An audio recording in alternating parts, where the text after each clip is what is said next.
Welcome back to the Midnight Who Show, and I am joined by... Frank. Patrick. We'll just stick with Patrick. That one's correct. Patrick does not appear on this channel very often. Not anymore. But he has his own channel. I do. That you're trying to start back up again. I'm working on it. Sort of.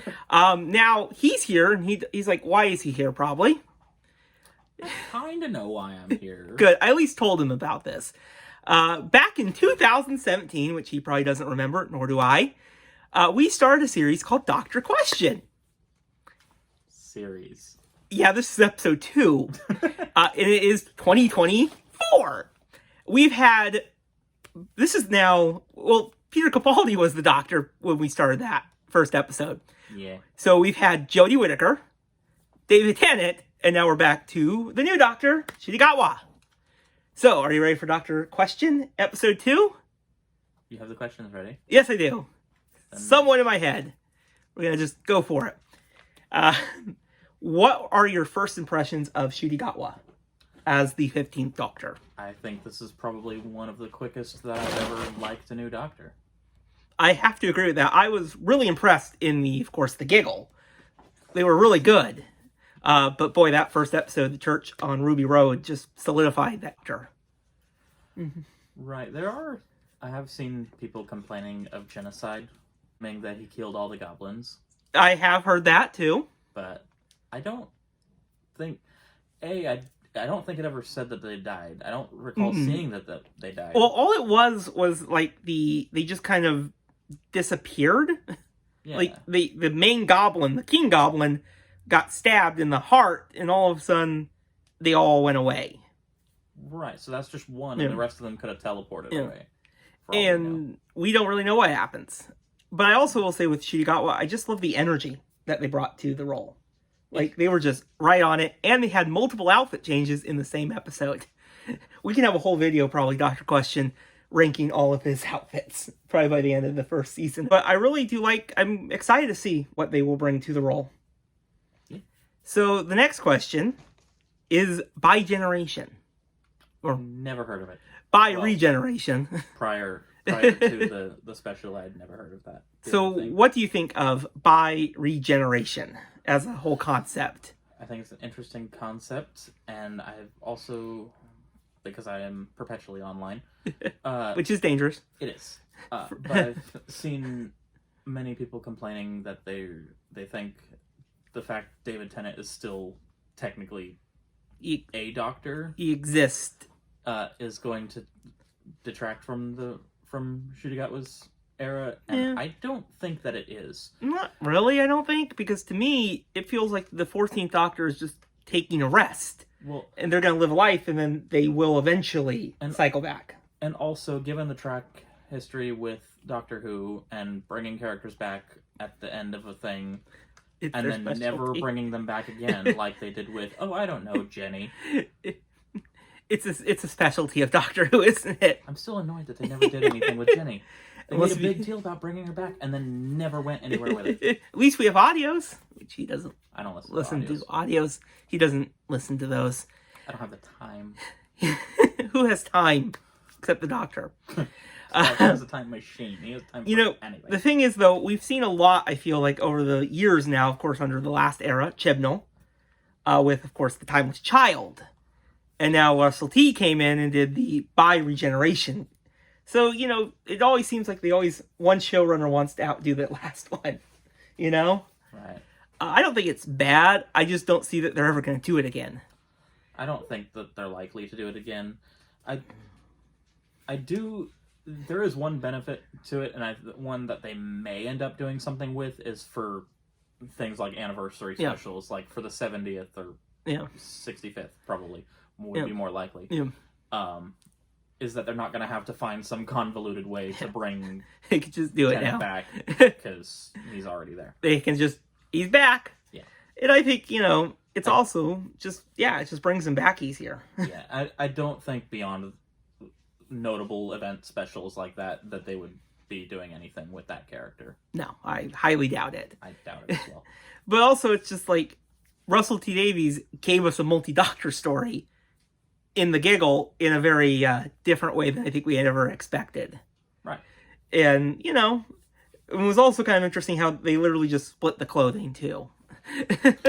Yeah. So and the 15th Doctor just had that whole outfit for the rest of the episode. And I was gonna say that I didn't notice it at the time, but the 14th Doctor was definitely not wearing pants during the last half of that battle. Sorry, trousers. There we go. The 15th wasn't wearing trousers. The 14th wasn't wearing pants. Is what I was meaning. There you go. Yeah. It definitely. It was funny that they did that. It's a UK-based show. I'm using UK-based terminology. There you go. Now, my next question. We had 4 specials last year. What was your favorite? Probably the giggle. You like the giggle? I do. What do you think of Neil Patrick Harris as the toy maker? I think he did a great job as the toy maker. I absolutely enjoyed it. Yeah, it was perfect levels of insanity. How about the meat? That's such a forgettable episode. I've watched that episode 3 or 4 times now and don't remember 99% of it. My favorite story, I think, I would go with Wild Blue Yonder. I really like the weirdness of that one. That one was good. And I just like that basically you got David Tennant playing both the good and the bad. And they really shine in that. Also, not done with, like, the weird hand and arm things weren't done with CGI. I saw behind the scenes. They actually were... Which is really cool. Were practical effects. And I really do appreciate that they did that. It definitely added something. But it was very creepy though when I was first when I was first watching it. You know how it was just like my arms are too long, and just that reveal. Yeah. And of course he probably doesn't like that episode because of the Mavity situation. He hates that. It's not a question in this video, but he just... It's a story for a different day. He can do that on his channel too. I'm not going to do it on my channel. I'm probably not going to do it at all. It's just an annoying thing that a relative of mine did. So, are you excited for this new era and the next season? Definitely. Are you ready to watch it in May? I'm ready to watch it now. I am begrudgingly waiting until May. I am excited to see that Beatles episode. Insects or musicians? The musician. Or vehicles. The musicians. Fair enough. They're going to Abbey Road. Huh. Abbey Road Studios. You probably have not seen the trailer for the next season. Probably. Yeah, probably not. Because they didn't air it on Disney Plus after the episode. Oh yeah, I guess that could be a question I didn't put in my notes. The Church of Ruby Road, it ended with the neighbor. Have you ever seen a TARDIS before? Do you think that sets up something, or do you think it was just a little fun little joke that Russell T did? I don't know. Because you never know with him. It's like that's true. He does seem to enjoy teasing things that aren't real. Yeah. It's his specialty. I think the intention of it is to make people think that she might be Ruby's biological mother. Yeah. And I don't think that's the case. Yeah. There's something going on. I think it's too obvious for that to be the case that it's not actually the case. Yeah, it seems like it wouldn't be the actual truth. Right. If it was, I don't think they would have revealed that soon. Yeah. It would be more of a tease. Yeah. So what do you think of the Goblin song? Disturbing. That they actually wrote that for an episode of Doctor Who? Yes. But yeah, it's more funny that they actually revealed that before the actual episode. And I found that hilarious. Oh yeah, that too also happened. And of course, the giggle. Mel from the classic series was brought back. And she'll, of course, appear in the next season. Always nice to see prior companions. And I really like that because, of course, we did see Mel last, in the Power of the Doctor in the support group. So it is good, I think, to see that Russell T Davies is planning to continue bringing in some classic elements. Like, of course, what Chibnall did at the end of his era. So I like that. Because that's just, I think, really cool. Because it just shows how connected, the whole universe is. Already brought back a classic villain. With Toymaker. And he even brought in the comic books with the Star Beast adaptation. Which is really cool. Did you not know that either? You said Star Beast and I went to the Star Whale from the 11th Doctor You went episode. from all the way back. You went from all... But it was also a real shame here, of course, in North America and other parts of the world, that we did not get to see that Tales of the TARDIS series that, of course, they got in the UK, which I understand it was on their iPlayer. That was their exclusive. But it was a real shame because it brought back, classic Doctors and classic Companions.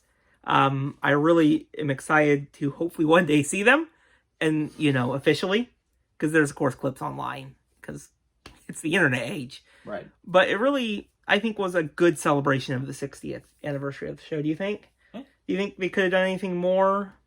I mean, they probably could have if they wanted to, but nothing more needed to be done. Yeah, it was just good enough, right? They did enough to, I think, satisfy most, if not all. And it is also the 60th. It's not like a huge one like the 50th, I feel. They're all big. I mean, yeah, they're all big. It's just not as round of a number as 50, it's just 60 is just there. But, we'll see what's excited. I'm really glad, though, that they are doing the animation of the Celestial Toymaker, the original one. Still not sure about the animation. But I'm glad, though, they at least are bringing that story, because I bet a lot of people were watching The Giggle and was like, oh, yeah, I want to see the original Toymaker story. And what did they find out? Hey, Patrick, for joining in on this episode 2 of Dr. Question. Yeah, it's only been, 7 years late? Well, let's see. In that time, basically, lots have changed. Whole world's different, and Steven's still somewhere. Vanished from existence, but he's not really. But we'll continue this series probably in 2029 with episode 3. Well, that's it for tonight. I'll see you guys in the next video. Bye, everyone.